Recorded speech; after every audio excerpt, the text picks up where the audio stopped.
નમસ્કાર દર્શક મિત્રો, આયુર્વેદમ સ્ત્રીરોગ અને સંતાન પ્રાપ્તિના કાર્યક્રમમાં મારી સાથે એમડી ડૉક્ટર હરિકૃષ્ણાબેન ભટ્ટ અને હું અશોક મોદી આપનું સ્વાગત કરીએ છીએ અને આપ નિહાળી રહ્યા છો અમારા GTPL ગુજરાતીની વિશેષ રજૂઆત કાર્યક્રમ આયુર્વેદમ સ્ત્રીરોગ અને સંતાન પ્રાપ્તિમાં.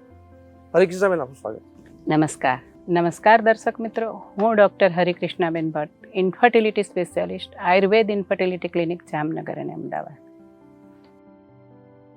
હરિકૃષ્ણાબેન, ગત એપિસોડની વાત કરીએ અને ગત એપિસોડમાં દર્શક મિત્રો આપણે જોયું કે આપણે એક જે કોમન સવાલો હતા અને જે એક મહત્ત્વની ચર્ચા કરી હતી એવી સમસ્યાની કે જે ઇમ્પ્લાન્ટેશન અકોર્ડિંગ ટુ આયુર્વેદા અને મોડર્ન સાયન્સમાં કે જે કન્સીવ નથી થતું અથવા કન્સીવ થવાની બાબત છે એમાં IVF-માં પણ જે લોકો ગયા છે અને એમની જોયું આપણે કે જે લોકોના એગ્સની ક્વોલિટી, સ્પર્મની ક્વોલિટી, એમ્બ્રિયો પણ ટ્રાન્સફર સક્સેસ થયા છે, એન્ડોમેટ્રિયમ જે એ લોકોને જે લાઇનિંગ છે એ બી પરફેક્ટ છે, છતાં કન્સીવ નથી થયું. તો એ શા માટે, એની આપણે ચર્ચા કરી હતી અને એમાં જે કારણોની વાત હતી અથવા તો જે લાઇફસ્ટાઇલની બાબત હતી અને એમાં જે ખૂબ જરૂરી એવી બાબત કે જે યુટ્રસનું હેલ્ધી હોવું, મજબૂત હોવું અને એમાં કઈ કઈ બાબતો જોવી જોઈએ અને યોગ્ય રીતે જોવાની જે બાબતો હતી એને લઈને આપણે ચર્ચા કરી હતી. ત્યારે આજે જે આપની રુચિ છે અને જે સમાધાનની વાત છે એમાં આજે આપણે એમાં ટ્રીટમેન્ટની વાત કરીશું. હરિકૃષ્ણાબેન, કે આયુર્વેદના મતે અથવા તો અકોર્ડિંગ ટુ આયુર્વેદ આજે આપણે એની વાત કરીએ છીએ.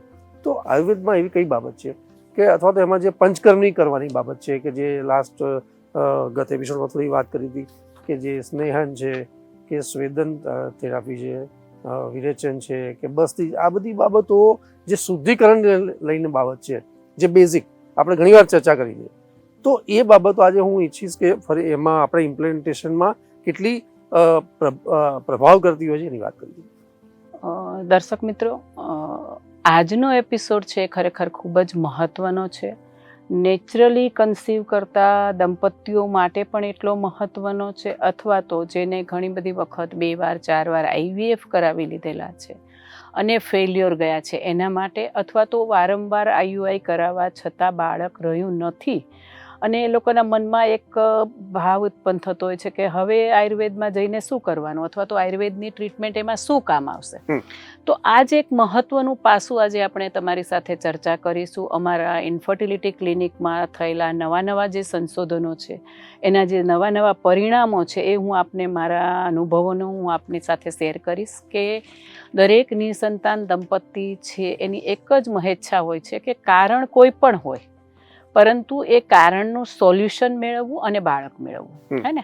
અમારી ટીમ પણ સતત એ જ પ્રયત્નમાં રહે છે કે દરેક નિસંતાન દંપતીના ખોળામાં એક કિલકિલાટ કરતું બાળક હોવું જોઈએ અથવા તો દરેક નિસંતાન દંપતી માતૃત્વ અને પિતૃત્વને પામે. હવે આની અંદર આયુર્વેદ કઈ રીતે, હે ને.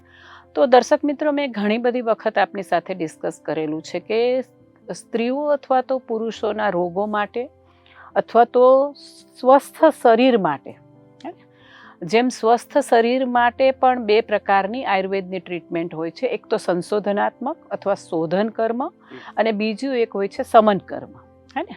તો આજે આપણે એક જે વાત કરીએ છીએ કે અમુક પાસા અથવા તો અમુક નિસંતાન દંપતીઓના ઘણા બધા પ્રયત્ન કરવા છતાં જ્યારે બાળક નથી રહેતું અને ખાસ કરીને આજે આપણે એમાં ડિસ્કસ કરીશું ઇમ્પ્લાન્ટેશન જ્યાં ફેલ્યોર છે કે જ્યાં બાળક ચીપકતું નથી. તો આની અંદર પણ આપણે જોઈએ તો દરેક મહિલાઓની તાસીર, મહિલાઓનું વ્યક્તિત્વ અથવા તો મહિલાઓને કયા પ્રકારના ઇમ્પ્લાન્ટેશનની અંદર ક્યાં સુધીનો પ્રોબ્લેમ છે. જેમ કે આપણે અશોકભાઈ જોઈએ છીએ કે એક છોડ માટે પણ આપણે જમીનના પ્રકાર જાણતા હોઈએ છીએ, હે ને, કે રસાળ જમીન છે કે નહીં, હે ને. આપણે સફરજન અહીંયા અમદાવાદમાં વાવવા હોય તો એના માટેનું એન્વાયરમેન્ટ ક્રિએટ કરવું પડે, એના માટેની જમીન કેળવવી પડે, એના માટેનું ખાતર નાખવું પડે. એ જ રીતે દર્શક મિત્રો, ગર્ભાશયની અંદર કયા પ્રકારના રોગ છે, કયા પ્રકારની એવી વસ્તુઓ છે કે જે ઇમ્પ્લાન્ટેશન થવા દેવામાં આપણને હાર્મફુલ છે અથવા તો જે સરસ મજાનું એમ્બ્રિયો રેડી થયું છે, જે આવવા માટે તૈયાર છે પરંતુ એક નાનું એવો ટ્રાન્સપોર્ટ નળીમાંથી ગર્ભાશયમાં ટ્રાન્સફર થયા પછી જે પોતાની જગ્યા નથી મેળવી શકતું અને સ્ત્રી માતા નથી બની શકતી, એટલે કે જે ચીપકવાનું છે એ પ્રોપર જગ્યાએ એ ચીપકતું નથી. તો અશોકભાઈ, આની અંદર ઘણા બધા આપણે પરિબળો પાછલા એપિસોડની અંદર જોયા કે ઘણા બધા પરિબળો કામ કરતા હોય છે. પરંતુ જ્યારે અશોકભાઈ આપણે જોઈએ છીએ કે આજની મારી પ્રેક્ટિસની અંદર એવા પણ ઘણા કપલો છે કે જે ઘણી બધી ટ્રીટમેન્ટો કરીને આવ્યા છે. IVF માટેના ઘણા બધા હોર્મોન્સના ઇન્જેક્શનો લીધા છે, હોમિયોપેથી ટ્રીટમેન્ટ પણ લઈ લીધી છે, એલોપેથી ટ્રીટમેન્ટ પણ લઈ લીધી છે, ઇવન આયુર્વેદની પણ ઘણી બધી ટ્રીટમેન્ટો લઈ લીધેલી છે. આવા નિસંતાન દંપતીઓ માટે જ્યારે આપણે ટ્રીટમેન્ટ કરવાની આવે છે ને અશોકભાઈ, ત્યારે જે આપે સજેસ્ટ કરી કે એક એવી ટ્રીટમેન્ટ છે કે જેને આપણે પંચકર્મ કહીએ છીએ, હે ને. તો ઘણા દર્શક મિત્રો એવું કહેશે કે અમે તો પંચકર્મ પણ કરાવી લીધેલું છે, પરંતુ પંચકર્મ કયા પ્રકારનું પંચકર્મની અંદર કઈ વસ્તુઓનો ઉપયોગ કરવો, અથવા તો પંચકર્મની અંદર પણ શોધન દ્રવ્યના ઉપયોગ દ્વારા પંચકર્મ કરવું કે સમન દ્રવ્યના ઉપયોગ માટે પંચકર્મ કરવું, આ એક મહત્વનું પાસું છે. તો આની અંદર અશોકભાઈ અમારી ટીમે ખૂબ ઝીણવટપૂર્વક ખૂબ નાના પાસાઓને આવરી લઈ અને રિસર્ચ કરેલું છે કે આવા જ્યારે નિસંતાન દંપતીઓ આપણી પાસે આવે છે કે જેને બધી ટ્રીટમેન્ટ કરાવી લીધી છે, થાકી ગયા છે, હારી ગયા છે, ત્યારે અમે લોકો એના માટે પંચકર્મની સારવાર શરૂ કરીએ છીએ, પરંતુ આ સારવાર અમે નસ્યકર્મથી ચાલુ કરીએ છીએ. બિલકુલ, હે ને. જનરલી પંચકર્મ એટલે લોકો શું કહે છે, સ્નેહન, સ્વેદન, વમન, વિરેચન અને બસ્તી, હે ને. ઘણી વખત 50% થી 60% મહિલાઓ આ બધું કરાવીને આવેલી હોય છે, પરંતુ નસ્યકર્મ કેમ? આપણને ઘણી વખત અશોકભાઈ એવો પ્રશ્ન થાય કે નસ્ય નાકમાં ટીપા નાખવાથી બાળકને શું ફાયદો, અથવા તો ગર્ભાશયને શું ફાયદો? બિલકુલ, હે ને. તો દર્શક મિત્રો, આજકાલ આપણે જોઈએ છીએ કે સ્ત્રીઓમાં રહેલી રુજુતા, સ્ત્રીઓમાં રહેલી કોમળતા, એક મૃદુતા જે હોવી જોઈએ ને એ નથી. ઘણી બધી વ્યથાઓ, ઘણી બધી માનસિક પરેશાનીઓ અને ઘણી બધી શારીરિક પરેશાનીઓથી સ્ત્રી ઘેરાયેલી હોય છે. તો આના કારણે અશોકભાઈ એક જે છોડનું અથવા તો એક બીજનું જે રોપણ થવું જોઈએ ને એ રોપણ થવા માટેનું એન્વાયરમેન્ટ તૈયાર નથી થતું. સૌથી મહત્વનો મુદ્દો મેં આ અમારા પ્રેક્ટિસની અંદર છેલ્લા 10 વર્ષમાં જોયો છે અશોકભાઈ, એ બધું જ બરાબર હોવા છતાં પણ જ્યારે નથી થતું ત્યારે એક માનસિક એની જે અવસ્થા છે એ માનસિક અવસ્થા, એના ઘરનું વાતાવરણ અને એક જોબ કરતી સ્ત્રી હોય તો એ બે વચ્ચેનું એક બેલેન્સ, ફેમિલી લાઈફ, બાળક માટેની દોડ અને પોતાની કેરિયર સાચવવી, આના વચ્ચે જે એનું મન પીસાય છે એના માટે થઈ અને અમે ઘણી બધી દવાઓનો ઉપયોગ કર્યો, ઘણા બધા સ્નેહન, સ્વેદન, વમન, વિરેચન બધું જ કર્યું, છતાં પણ જ્યારે રિઝલ્ટ નથી મળતું ત્યારે આવા દંપતીઓ માટે, ખાસ કરીને આવી મહિલાઓ માટે બહુ જ એક સરસ મજાનું અશોકભાઈ કાઉન્સેલિંગ કરવામાં આવે છે. એના મનના અંદરના ખૂણામાં રહેલી વ્યથાને ઠાલવવામાં આવે છે. આપણે ઘણી વખત પહેલાં લોકો કહેતા કે હિપ્નોટાઇઝ કરે છે, હે ને. હિપ્નોટાઇઝ કરીને એના મનમાં શું છે એ કરવામાં આવે. પણ આયુર્વેદની અંદર અશોકભાઈ એવી ઘણી બધી ચિકિત્સાઓ છે. એની અંદર એક ચિકિત્સા છે રસાયણ થેરાપી અને બીજી એક ચિકિત્સા છે દેવ વપાશ્રય ચિકિત્સા. આ ચિકિત્સાઓનો જ્યારે આપણે ઉપયોગ કરીએ છીએ ને અશોકભાઈ, કંઈ જ અમે આપતા નથી. શરૂઆતની અંદર એને કોઈ પણ પ્રકારના હોર્મોન્સનું બેલેન્સ કરવાની કોશિશ નથી કરતા. કોઈ પણ પ્રકારની માસિકની ગડબડી છે કે ઈંડાના પ્રોબ્લેમ છે, કશું જ નહીં. પરંતુ જ્યારે એક ઇમ્પ્લાન્ટેશનનો સવાલ છે ત્યારે એનું મન સ્વસ્થ થાય અથવા તો એને પૂરતા પ્રમાણની ઊંઘ થવાના કારણે જે મનના દોષો છે એ મનના દોષોની શાંતિ થાય એના માટે પંચકર્મનો જ એક ભાગ છે નસ્ય. આ નસ્યના પણ અશોકભાઈ મર્શ અને પ્રતિમર્શ 2 પ્રકાર હોય છે. તો વધારે પડતી જાડી સ્ત્રીઓ છે અથવા તો જેને ઇમ્પ્લાન્ટેશન સાથે સાથે એમ્બ્રિયો ન બનવું અથવા તો ઈંડાની ક્વોલિટી સારી ન હોવી અથવા તો PCODનો પ્રોબ્લેમ હોવો, આવા જ્યારે સમસ્યા હોય અને એમ્બ્રિયો પણ વીક બનતું હોય અને ઇમ્પ્લાન્ટેશનમાં પણ પ્રોબ્લેમ હોય તો આવી જગ્યાએ અમે લોકો મર્શ નસ્યનો ઉપયોગ કરીએ છીએ કે એની અંદર અમે લોકો થોડા તીક્ષ્ણ અને ઉષ્ણ ઔષધિઓનો ઉપયોગ દ્વારા તેલ સિદ્ધ કરીએ છીએ અથવા ગાયનું ઘી સિદ્ધ કરીએ છીએ અને નાકમાં નાખીએ છીએ. પરંતુ બહુ જ સુકુમાર સ્ત્રીઓ છે જેનું વજન પણ વધારે નથી, અથવા જેને શાંત પ્રકૃતિ કફ પ્રકૃતિની સ્ત્રીઓ છે કે જેને ઇમ્પ્લાન્ટેશન સિવાય બીજું કોઈ જ પ્રોબ્લેમ નથી, ઈંડા પણ સરસ બને છે, વ્યવસ્થિત રીતે મેન્સ્યુરલ સાયકલ છે, આવી મહિલાઓ માટે અમે લોકો માત્ર રિપ્રોડક્ટિવ સિસ્ટમનું રિજુવેશન થાય એના માટે પ્રતિમર્શ એટલે કે રસાયણ યોગની અંદર દર્શાવેલા યોગો છે એ યોગોને ઓરલ અમે ઔષધિ તરીકે આપીએ છીએ. અને એ જ ઔષધિઓ દ્વારા સિદ્ધ કરેલા ગાયના દૂધના અથવા તો વડના અંકુરનું દૂધ. અશોકભાઈ, ઘણી બધી એવી વનસ્પતિઓ છે કે જેમાંથી દૂધ નીકળતું હોય છે, હે ને?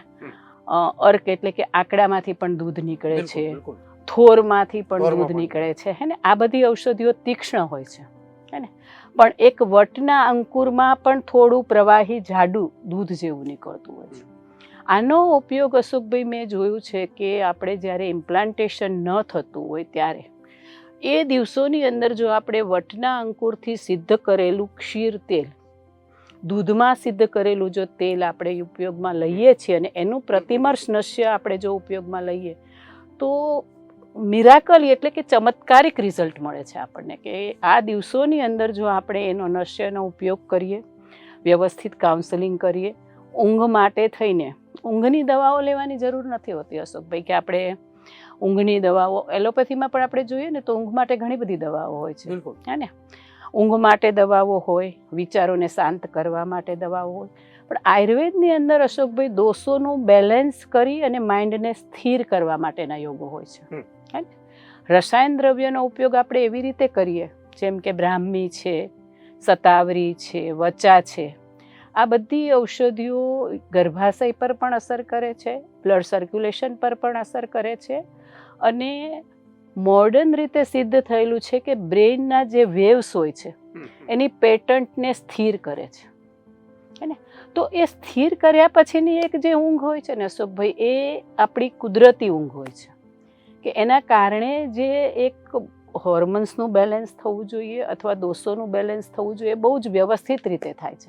એટલે આવા ઔષધ સિદ્ધ તેલનું જ્યારે આપણે નાકમાં નશ્ય કરીએ છીએ ત્યારે એ નશ્ય દ્વારા આપણને 1 થી 2 મહિનાની અંદર જો ઇમ્પ્લાન્ટેશનનો પ્રોબ્લેમ હોય તો સોલ્વ થઈ જતો હોય છે.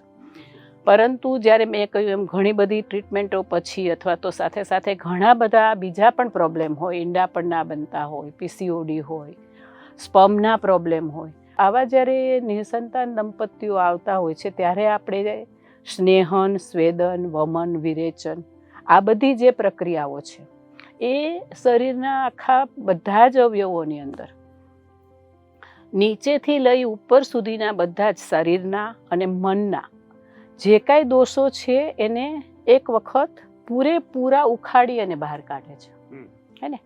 એટલે આપણે જેને કહીએ છીએ ને કે નિર્મૂળ રીતે એકદમ રોગની તળ સુધી જાય છે અને દરેક રોગોનું સમાધાન એ રીતે કરે છે કે ફરી એ રોગ ના થાય. સપોઝ પીસીઓડીનો પ્રોબ્લેમ છે તો એવા પ્રકારના તીક્ષ્ણ ઔષધિઓનો ઉપયોગ કરવામાં આવે છે કે ઓવરીમાં રહેલા જે દોષો છે, રિપ્રોડક્ટિવ સિસ્ટમમાં રહેલા જે દોષો છે, જનરલી અશોકભાઈ આ બધા જે રોગો છે, પીસીઓડી છે અથવા તો મોર્ફોલોજી ખરાબ હોય, ઓવમની બનાવટ ખોટી હોય, ખોટા ઈંડા બનતા હોય, પાણીવાળા ઈંડા બનતા હોય, પાણીવાળા ઈંડાની ગાંઠ હોય, શુક્રાણુમાં પણ આવું મોર્ફોલોજી ખરાબ હોય, આવી જગ્યાએ જ્યારે હોય છે ને ત્યારે એ આયુર્વેદના મતે આવૃત દોષના કારણે હોય છે. સપોઝ વાતાવૃત કફ અથવા તો વાતાવૃત કફ પિત્તના કારણે જે પીસીઓડીનો પ્રોબ્લેમ હોય, તો આવા જ્યારે પ્રોબ્લેમ હોય ત્યારે આપણે આવા તીક્ષ્ણ અને ઉષ્ણ, વચા પણ એક એવું ઔષધ છે, ઉલટ કંબલ એક એવું ઔષધ છે, તો આવા ઔષધિઓનો જો આપણે યોગ્ય રીતે યુક્તિપૂર્વક પ્રયોગ કરીએ, એના ઔષધિઓનું તેલની પોટલી મૂકીએ વેજાયનામાં, અથવા તો પુરુષોને આવા ઔષધિઓનું નસ્ય આપીએ, અથવા તો મસાજ માટેના ઓઇલ ક્રિએટ કરેલા હોય છે એ મસાજ માટેના ઓઇલ આપીએ. ઘણા બધા એવા રાસાયણિક થેરાપીવાળા યોગ બનાવેલા હોય છે કે જેને લેવાથી પૂરી રિપ્રોડક્ટિવ સિસ્ટમ સાથે આખું શરીર રિજુવેટ થતું હોય છે. તો શરીર અને મન બંને જ્યારે રિજુવેશન થતું હોય છે અશોકભાઈ, ત્યારે ગર્ભાશય અથવા તો રિપ્રોડક્ટિવ સિસ્ટમ છે એકદમ સ્મૂથ બની જતી હોય છે અને એના કારણે જે ઇમ્પ્લાન્ટેશન છે ને એ બહુ જ ઇઝી થઈ જતું હોય છે. હમણાં જ મેં અશોકભાઈ છેલ્લા 6-1 મહિનાની અંદર જોયું છે કે 5-6 આઈવીએફ ફેલ ગયા હોય, ઘણી બધી સારવાર કરી લીધી હોય, પછી એમ થાય કે એક વખત જઈએ ચલો ને. માત્ર 2 કે 3 મહિનાની અંદર કોઈ વધારે પડતી થેરાપીનો ઉપયોગ કર્યા વગર આપણે એક કાઉન્સેલિંગ કરીએ કે જે એનું માઇન્ડ ક્લિયર કરીએ, અને બીજું કે નશ્ય દ્વારા, એટલે નશ્યની થેરાપી અલગ અલગ હોય છે. જેમ કે 30 દિવસનો મહિનો હોય છે, એની અંદર પહેલા 10 દિવસનું નશ્ય અલગ પ્રકારનું હોય છે, વચ્ચેના 10 દિવસનું નશ્ય અલગ પ્રકારનું હોય છે, છેલ્લા 10 દિવસ કે જે ઇમ્પ્લાન્ટેશનના છે. 18 થી 25 દિવસ વચ્ચેનો જે ટાઈમ હોય છે એ લગભગ ઇમ્પ્લાન્ટેશન માટેનો હોય છે. આવા સમયે અમે ગોલ્ડવાળા ઓઇલનો ઉપયોગ કરીએ છીએ કે એના કારણે આખું યુટ્રસની અંદરની જે આખી પ્રોસિજર છે એ સ્પીડી બને છે, અને એ યુટ્રસ એટલું રિજુવિનેટ થાય છે કે એની અંદર બાળકને ચોંટવામાં નાની મોટી જે તકલીફો છે, સપોઝ કોઈ જગ્યાએ ફાઇબ્રોઇડ છે, એડિનોમાયોસિસ છે, તો એને હાર્મફુલ નથી થતા. એને આપણે દૂર નથી કરી શકતા, પણ એને સપ્રેસ કરી અને પ્રેગ્નન્સી ત્યાં રહે છે, અથવા તો બાળક પોતાની જગ્યા બનાવી લે છે, ધક્કો મારીને ચોંટી જવું જેને કહે છે ને, એ રીતે આપણું એમ્બ્રિયો એટલું રેડી થાય છે કે જે ગોલ્ડવાળી ઔષધિઓનો ઉપયોગ કરવાથી કે એ એમ્બ્રિયો પોતાની તાકાત દ્વારા ગમે તેવા ગર્ભાશયની અંદર પોતાની જગ્યા બનાવી લે છે. એટલે 2 પ્રકારની થેરાપી આયુર્વેદ કામ કરે છે. સૌથી પહેલી થેરાપી તો એમ્બ્રિયો મજબૂત કરીએ છીએ, બીજી થેરાપી કે ગર્ભાશય એટલે કે આપણું ખેતર રસાળ કરીએ છીએ. આ પ્રકારની જે એક થેરાપીઓ દ્વારા અમારા આયુર્વેદની જે ટ્રીટમેન્ટ છે એ ઇમ્પ્લાન્ટેશન માટે આઈવીએફ ફેલ્યોર, આઈયુઆઈ ફેલ્યોર, અથવા તો નેચરલી કન્સીવ થવામાં જ્યારે વાર લાગે ત્યારે જો આપણે આનો ઉપયોગ કરીએ તો કઈ રીતે કામ કરે છે મેં આજે આપને જણાવ્યું. તો અમારી ટીમ બિલકુલ અલગ પ્રકારે 1 મહિનાના 3 ભાગ કરી અને એની અલગ અલગ ટ્રીટમેન્ટ દ્વારા અમે લોકો એમાં રિઝલ્ટ મેળવીએ છીએ, એ પ્રકારની સારવાર આપીએ છીએ. અને એ પછી એક સૌથી મહત્ત્વની વાત છે કે અશોકભાઈ, કે વાઘભટની અંદર ખૂબ જ સરસ એક ઔષધિ વર્ણન કરેલું છે કે બાળક માટે રાખવા માટે અમુક એક ઔષધો કયા જે ખાસ કરીને વિશેષ ઉપયોગી છે, અથવા તો રહી ગયા પછી 9 મહિના એક એવા કયા ઔષધો છે કે જેનું પહેલા મહિને બીજા મહિને સેવન કરવાથી ગર્ભની અંદર કોઈ પ્રોબ્લેમ ના આવે. તો આવી ઔષધિઓનો પણ અમે એ રીતે રિસર્ચ કરીને પ્રયોગ કરીએ છીએ કે જેથી બાળક છે એ ખરેખર ખૂબ જ સરસ, તંદુરસ્ત અને હેલ્ધી બાળક આવે છે. અને એની અંદર અશોકભાઈ મેં જોયું છે કે ખાસ પછી કોઈ બીજા પ્રોબ્લેમ્સ નથી આવતા. જેમ કે મોટી ઉંમરે બાળક રહેવામાં પ્રોબ્લેમ થયા પછી ઘણીવાર ખોડખાપણવાળું બાળક આવે, ઘણી વખત આપણે ઇમ્પ્લાન્ટેશનમાં પ્રોબ્લેમ હોય અને સપોર્ટ આપી હોર્મોન્સ થેરાપી આપી અને બાળક રાખીએ પણ ખેંચાતા 3 મહિને 5 મહિને મિસ થઈ જતું હોય. તો આ બધી જે પ્રોબ્લેમ છે ને એ ધીરે ધીરે આનાથી આપણને મુક્તિ મળે છે. એટલે કે આયુર્વેદ છે એ ઇમ્પ્લાન્ટેશનમાં આપણને ઘણી બધી રીતે ઉપયોગી છે. કે આજની અત્યારની જે વર્તમાન સમસ્યાઓ છે કે આપણું ખેતર ખેડેલું નથી, ગર્ભાશય જ્યાં રસાળ નથી, ગર્ભાશયની અંદર ઘણા બધા નાના પ્રોબ્લેમ્સ છે, તો બધા જ પ્રોબ્લેમ્સને દબાવી અને એ ગર્ભાશયની અંદર રિજુવિનેટિવ પ્રોસેસ શરૂ કર્યા પછી બાળક અથવા તો એમ્બ્રિયો પોતાનું સ્થાન જમાવી શકે એ રીતનું મજબૂત બનાવવા માટે આયુર્વેદનું પંચકર્મ, આયુર્વેદની ઓરલ થેરાપી અને આયુર્વેદની રસાયણ થેરાપીનો ઉપયોગ અમારી ટીમ દ્વારા કરવામાં આવે છે. તો દરેક નિસંતાન દંપતીઓને હું વિનંતી કરીશ કે આપ પણ એક વખત આપના યોગ્ય તબીબનું ગાઈડન્સ લીધા પછી અમારા આયુર્વેદ ઇન્ફર્ટિલિટી ક્લિનિકની મુલાકાત લો, એની સારવાર અંગેની માહિતી વેબસાઇટ ઉપરથી મેળવો, અને નિશ્ચિત રૂપે મને લાગે છે કે ક્યાંક ને ક્યાંક અમે આપની સમસ્યાના સમાધાનમાં ઉપયોગી થઈશું. તો એક વખત આપ આયુર્વેદનો ઇમ્પ્લાન્ટેશન ફેલ્યોર અથવા તો વીક એમ્બ્રિયો માટે જરૂરથી પ્રયત્ન કરીશું. બિલકુલ. હરિકિશન મેડમ, આપનો વિશેષ આભાર કે ગત 2 એપિસોડથી આપણે ચર્ચા કરી રહ્યા છે કે એક ઇમ્પ્લાન્ટેશનની જે બાબત છે કે જે કન્સીવ થવાની બાબત છે એમાં જે આજે આયુર્વેદમાં જે એક એના ટ્રીટમેન્ટની તમે વાત કરી, એમાં તમે પંચકર્મ ઉપરાંત જે નશ્ય ટ્રીટમેન્ટની વાત કરી, અને એક જે તમારું એક રસાયણ થેરાપી શોધન જે બાબત હતી, અને આપનું એક આપની ટીમ દ્વારા જે આપના નિસંતાન કેન્દ્રમાં જે એના ઉપચારો છે એ ક્યાંક ને ક્યાંક જે શુદ્ધિકરણની બાબત છે અથવા તો જે ડિટોક્સિફિકેશનની અમુક પ્રક્રિયાઓથી જે બાબતો ક્લિયર થાય છે અને જે કન્સીવ થવાની બાબતો અને જે શક્યતાઓ છે એટલી બધી જબરદસ્ત થઈ છે, તો એના રિઝલ્ટ પણ આપણે જોયા છે, સારા છે. અને તમારા આ પ્રોગ્રામમાં આપણે ઘણી આપણા જે વ્યુઅર્સ છે એના પણ અનુભવો જોયેલા છે. તો એ ક્યાંક ને ક્યાંક જબરદસ્ત બાબત હતી. તો હરિકૃષ્ણાબેન, આજનો જે ટૉપિક હતો એ આપના જે આ વ્યુઅર્સ હતા અને જે સવાલો હતા અને જે કોમન સવાલોમાંથી જે આ ટૉપિક કર્યો હતો, તો આઈ થિંક આ ખૂબ જ જબરદસ્ત અને માર્ગદર્શક એક એપિસોડ બની જશે. હું ઈચ્છીશ કે દરેક દર્શક મિત્રો આ બંને એપિસોડ આપણે યુટ્યુબમાં પણ મૂકીશું અને નિસંતાન ઉપચાર કેન્દ્રમાં જે આમના ઉપચાર છે ઇમ્પ્લાન્ટેશનમાં જે કન્સીવ કરવાની બાબત છે એ જબરદસ્ત હતી અને એ કારગત છે. તો દર્શક મિત્રો, ચોક્કસપણે આપણે એમાં ગૌર કરી શકો છો.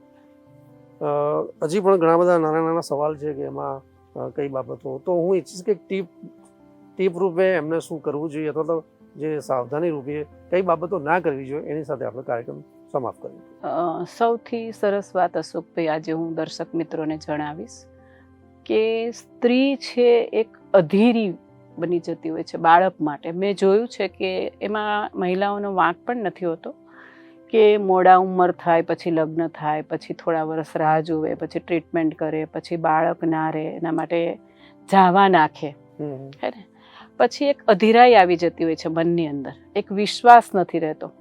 તો દરેક દર્શક મિત્રો, હું દરેક મહિલાને હું એટલું જ કહીશ કે આપ એક વિશ્વાસ કેળવો, આપ એક ધીરજ રાખો, હે ને. ધીરજ બહુ મોટો ગુણ હોય છે અને એના દ્વારા મેં જોયું છે કે આપ પોતાના શરીરની અંદર થતા ફેરફારોને ખૂબ જ ઝડપથી પરિવર્તન લાવી શકશો. એક અધીરાઈ એવી વસ્તુ છે અશોકભાઈ કે એક જગ્યાએ મૂકીને દોડવાથી કાંઈ જ નથી મળતું, પરંતુ ધીરજનો એક ગુણ એવો છે કે એ આપણા શરીરની અંદર રહેલા, મનની અંદર રહેલા જે ફેરફારો છે, નાના મગજની અંદર થતા જે ફેરફારો છે, જે ખાસ કરીને મોડર્ન મતે આપણે જોઈએ તો હાયર ઓથોરિટીની અંદર જે હોર્મોનલ ઇમ્બેલેન્સ થતું હોય છે, એ હોર્મોનલ ઇમ્બેલેન્સ કરવાની અંદર મહત્ત્વનો રોલ આપણા મનનો છે. તો અધીરાઈ અથવા તો એક અવિશ્વાસ કે હવે મને બાળક નહીં રહે, હવે હું શું કરું, આ વસ્તુને આપ થોડી જતી કરો. ઘણા બધા પ્રયત્ન કર્યા, બાળક નથી રહેતું, કંઈ વાંધો નહીં, હજી પણ ઉંમર છે આપની પાસે અને નવી ઘણા સંશોધનો છે. મોડર્ન સાયન્સમાં પણ ઘણા તકનીકો આગળ આવી છે, આયુર્વેદની અંદર પણ ઘણા બધા એવા ઔષધો છે કે જેના દ્વારા આપણે બાળક મેળવી શકીએ છીએ. પણ આ બધાની સાથે મને લાગે છે કે એક ધીરજ નામનો ગુણ જો આપ કેળવશો તો એના કારણે આપ એક નાના બાળકની જેમ એક શક્તિ ઉપર વિશ્વાસ મૂકો કે જેમ નાનું બાળક રડે છે એ જ રીતે આપ એક શક્તિ પાસે બાળક માગો અને ધીરજથી જો કોઈ પણ ટ્રીટમેન્ટ કરશો, આપ પોતાની જાત માટે એક હકારાત્મકતા કેળવશો, પોઝિટિવનેસ લાવશો આપણા મનની અંદર, તો એના શારીરિક જે ફેરફારો થાય છે મનના કારણે, એ ફેરફારોમાં ખૂબ જ ઝડપથી દવાઓ અસર કરશે. મેં અશોકભાઈ જોયું છે કે તમે જેવું ઈચ્છો છો એવું થતું નથી ને ત્યારે માણસ ખૂબ જ હતાશ થાય છે અને ત્યારે ધીરજ ખોઈ બેસે છે. અને આવા જ લોકોને બાળક મેળવવામાં ખૂબ જ વધારે વાર લાગતી હોય છે. ખાસ કરીને સ્ત્રીઓને જ્યારે આજુબાજુનું પ્રેશર પણ એટલું હોય છે કે અમે તને કીધું ત્યારે ટ્રીટમેન્ટ ન લીધી, હવે મોડું થઈ ગયું, હવે આમ છે, તારા કારણે બાળક નથી રહેતું. ઘણી બધી આપણે જોઈએ છીએ, સમાજ સુધર્યો છે, પણ એટલો જ હજી જોઈએ તો પડદા પાછળ હજી સમાજનું એક આ વલણ છે કે સ્ત્રીઓને આગળ ધરવી, હે ને. તો આના કારણે ક્યાંક ને ક્યાંક સ્ત્રીઓ અંદર પીડાતી હોય છે અને એક ધીરજ ગુમાવી બેસે છે. તો હું દરેક મહિલાઓને આજે કહીશ કે આપ પોતાની જાત માટે પોઝિટિવ બનો, હકારાત્મકતા કેળવો. હું કોઈ પણ ટ્રીટમેન્ટ લઉં છું પણ મને બાળક થવું જોઈએ, મને શું રોગ છે ભૂલી જાઓ, તો મને લાગે છે કે તમારી જે હકારાત્મકતા તમારા શરીર વિશે, તમારા મન વિશે જે છે એ નિશ્ચિત રૂપે ફળશે અને નિશ્ચિત રૂપે કોઈ એક એવી શક્તિ છે કે જે તમને યોગ્ય સારવાર માટે પ્રેરણા આપશે અને યોગ્ય સારવાર દ્વારા આપ આપના શરીરની અંદર થતા, મનની અંદર થતા જે ફેરફારો છે એ દવાના કારણે ઝડપથી ફેરફારો થશે, રિપોર્ટ્સમાં પરિવર્તન આવશે અને આપ સારામાં સારી રીતે બાળક મેળવી શકશો. તો સ્ત્રીઓનો મહત્વનો એક રુજુતા અને એક ધીરજનો, જો આ બંને ગુણો મને લાગે છે કે જો કેળવાશે તો આટલી બધી જે સમસ્યાઓ છે એ સમસ્યાઓ નહીં રહે અને સમાધાન પણ એનું આપણે ખૂબ જ ઝડપથી મેળવશું. તો દરેક મહિલાઓને પોતાની જાત માટે હકારાત્મકતા કેળવવાનું એક જે મહત્વનું જ્ઞાન છે એ તમે એવા પુસ્તકો વાંચો, એવી વસ્તુઓ વાંચો, અથવા તો સૂતા પહેલાં એવું રિલેક્સેશન મ્યુઝિક સાંભળીને સૂવો કે તમારી જે ઊંઘ છે એ ક્યાંક ને ક્યાંક સાઉન્ડ સ્લીપ બને, કે જેની અંદર કોઈ નેગેટિવિટી ના હોય, જેની અંદર કોઈ વિચાર ન હોય. તો એ જે હોર્મોન્સ ક્રિએટ કરશે, એ જે દોષોનું બેલેન્સ કરશે, એ આપના બાળક રાખવા માટે, આપની હકારાત્મકતા માટે ખૂબ જ જવાબદાર રહેશે. તો સૌથી પહેલાં દરેક નિસંતાન મહિલાઓને એક જ વસ્તુ કહીશ કે આપ પોતાની જાત માટે હકારાત્મક બનો. આભાર. Thank you. Thank you, Ayurved Nisantan Upchar Kendra.